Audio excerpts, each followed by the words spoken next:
Weaponeer here. This is not a review. I do a lot of reviews, but this one right here is not a review. This is back onto the video stuff. And basically I'm just going to be talking about, very quickly, I'm going to be talking about the audio gear that I use and just some tips and tricks and things like that. So as a lot of you guys know, my audio has gone up and down over the years, and basically because I like trying new gear, new equipment. Now, right now I'm actually using two microphones, and I typically do use two microphones. I'm using the clip-on, which is it's called a lavalier, and it's also called a lapel. Well, it goes right in there, and it basically covers up this whole area as far as picking up sound. But they're not really great at picking up really good bass. So I use another microphone, and it's a shotgun mic. It's called a Rode, and well, it's from Rode, R-O-D-E, and its manufacturer model number is Video Mic. And anybody that does videos, talking about video gear and things like that, you know, everyone knows what a Rode Video Mic is. So it's a really good quality microphone. It's $150 or so. This right here is probably $100 microphone. So this right here is wireless. This right here is a Audio Technica, and the Audio Technica comes down to a little box that sits on my belt back here, and that box transmits to a base station, which is a Audio Technica Wireless 700 series, and that right there is XLR, which is one of these kind of plugs here. One of these big plugs here. It's not your stereo plug, and it's not your mini plug, the 3.5. This is that big honking thing you find on professional mics. So it goes from the wireless to this, and then this has to plug in to the camera. Now the problem is you cannot plug in an XLR into a camera that don't have XLR inputs. Only professional cameras have the XLR inputs. Half the time on consumer models, half the time they don't even have any kind of input at all. And if you're lucky, and I always make sure that I always purchase a camera that has a 3.5 mini plug, and it has that for getting the audio into the camera. The camera microphones are pretty much crap. They're low quality, poor positioning and everything else. It's just low quality audio. And if you're trying to use something like this, and this is what I had to do. What I did before is I had one of these, but in order to get it into the camera, I didn't have an XLR adapter. In the back of the 700 series, there's another phone plug, and that's mono. And so I had to take it from there into the back of the camera. And so since that was a mono, that was taking it one side of the channel only, and it didn't allow me the opportunity to go ahead and go to stereo mode to place the mono on both sides, both channels. And so it only was on one side. So you notice that in the early videos. And then we tried other things. So this right here is an XLR. And how do you get good XLR into a camera? Well, what I use is a Studio One XLR adapter. Now this right here is an old model, but it's still a very, very good model. This is not your typical model. The one I normally use, because I'm using it right now, I don't show you, but it's designed so it screws on the bottom of my camera, and then the tripod mounts on the bottom of the XLR adapter. So basically it's that much thicker on the bottom of my camera. And rather than the XLRs right here being on the bottom, they're on the side, because otherwise there's no place to mount it on the tripod. Now this allows you to plug in XLR. And this model right here is a belt model. I can go ahead and slide it on my belt, and what it has one output, and that's just really long mini plug. This is a 3.5 mini plug, and this plugs into the camera. So I can take this, plug it into the camera, then I can take anything I want and plug it into this, which basically means I can go ahead and take two XLRs and plug it in. So I can take one of these things, and I can plug that right in there.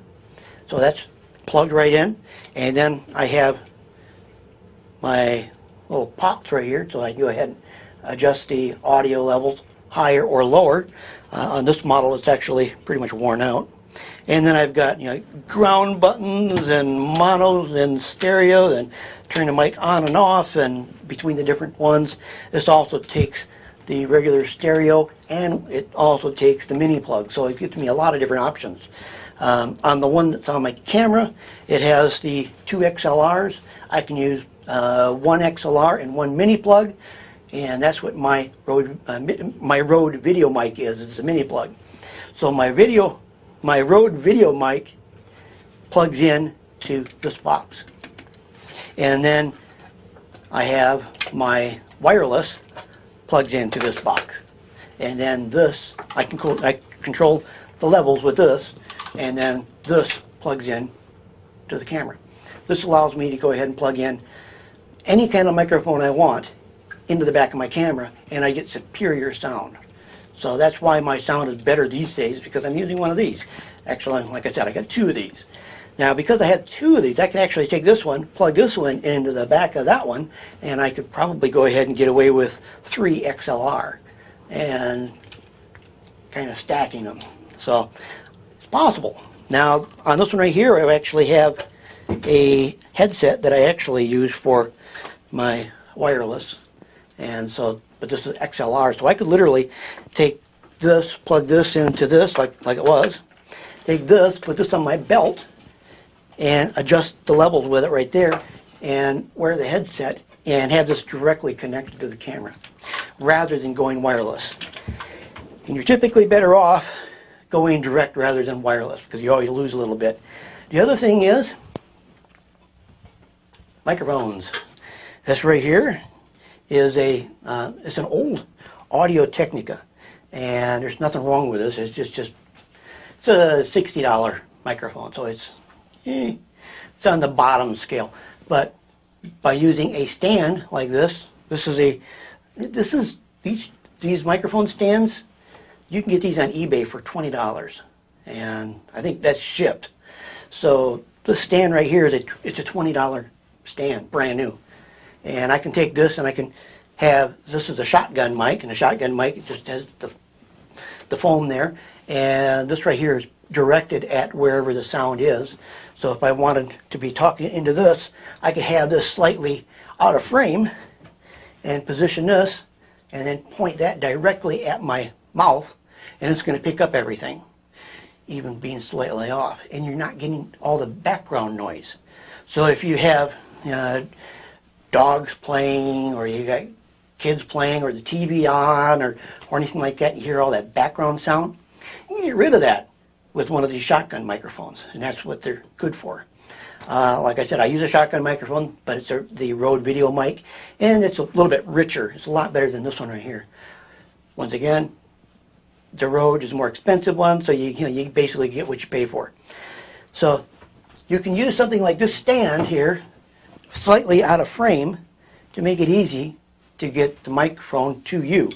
And this is a easily adjusted stand, so I can go ahead and turn this upside down, tighten it up, and place this out of frame, and then just take that and point it at whatever I needed to point it at. This is just a clip rather than a standard, slip-on microphone. Just basically clip anything on there, and you can just take this out of frame. Like I said, you can take this and loosen it up and squish it back in there. Typically, I would use a sandbag on the bottom of these, because they're not real, when you get a $20 one, they're basically aluminum and plastic, and they kind of wobble a bit. So if you put a small video sandbag, you never can have a problem with it. So this one right here, you can actually take this and position this out of frame and aim that directly towards you, and you're going to get the best audio doing that. No matter what kind of microphone you want to use, you're always better off using something like this rather than what's on your camera. So if you have the option of using a plug-in microphone, use the plug-in microphone. You're going to have a lot better sound quality. Something like this, like I said, this is a $20 one, and you can have this sitting at your computer desk if you wanted to. This, I can go ahead and jack this way up. I can go ahead and remove my microphone very easily, and it's just got a little clip there. I can also mount my microphone here, or I can mount two microphones. So this is for a regular microphone. This is not for a shotgun really, but as you can see, this is a really simple stand. There's nothing to it. What do you expect for 20 bucks? But basically, you have very simple operation. You loosen it up here and drop it way down there, and tighten it up and loosen it up here, and basically tighten it up, and that's about as small as it gets. Well, I can go ahead and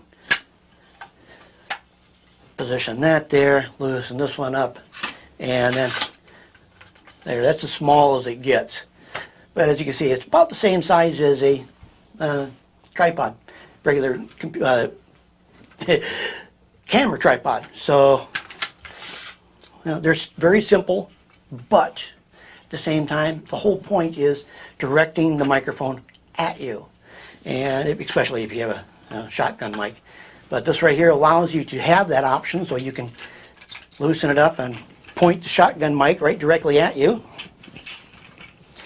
And like I said, you always have this, you always try to have it out of view so nobody can see it.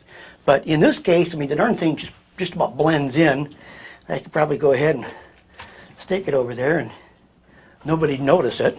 Tighten it down a little bit and take the wind muff and put that on there, and take that, snap it on there. Oops, didn't have it tighten enough. But it pretty much disappears in the background, and if I go ahead and darken the video just a little bit, it's going to completely disappear. That's why I really like the black background. The black background really works nice for me, because I can go ahead and say, ooh, look at this, and this really stands out. And things like a lighter color you can see against the black background. That's why I use these kind of things, and I always, before every video, I use this. I actually use the gray side, and this is what I go ahead and I set my white balance to. I set my white balance to the gray, and it gives it more fuller color rather than the white. Little tips and tricks here. So basically, if you have a camera that has a mic input, go ahead and use a mic. If you buy a cheap microphone, it's probably going to still be better than the one that's on your camera. You can go ahead and get decent microphones on eBay and all around. So you can go ahead and get something like this, a simple stand. In the movies, they basically have a shotgun mic with a pole, and the guy holds that pole just out of sight of the camera. So that pole, the shotgun mic, would actually be right there, just out of frame. So it's only 8-10 inches away from my face. So you're going to pick up the best possible audio. So if you have the option of going ahead and hanging a microphone pointed towards you, that's a great option. So there you go. This right here, like I said, this is inexpensive, or it was at the time. They don't even make this model anymore. But using an Audio-Technica or one of the other microphones out there, check around. There's a lot of reviews on microphones. But basically, anything like this, and this is a cheap one, anything like this is going to be better than the quality microphone that's in your camera. So, number one, if you want better videos, is lighting. You have to have the lighting. Number two, background really helps. Like the black background here. It really helps me stand out to you. And the last one, well, not the last one, but the next one would be audio. I mean, typically your audio is okay, but you can make it richer, fuller, and better with a shotgun style microphone. So there you go. Some quick, not so quick, tips on making some better YouTube videos. If you have any comments or questions, leave it below. Don't forget to subscribe. Don't forget to rate my videos. I'm Weaponeer, and I'll catch you in the next video.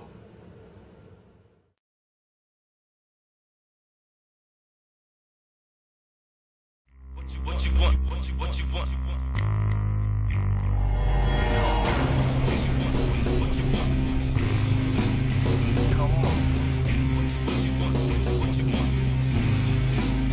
Come on. come.